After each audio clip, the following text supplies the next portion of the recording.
Welcome back to my first video on the slime kitchen. So I'm going to be reviewing this slime that I made. This is my first homemade slime. It's very stretchy, as you can see. It's very stretchy. It's a nice light blue colour and it's pokey.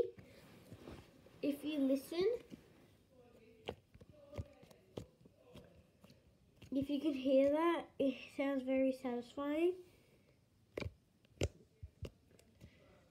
And that's my first slime, my first homemade slime ever. So yeah, thank you guys for watching. Bye!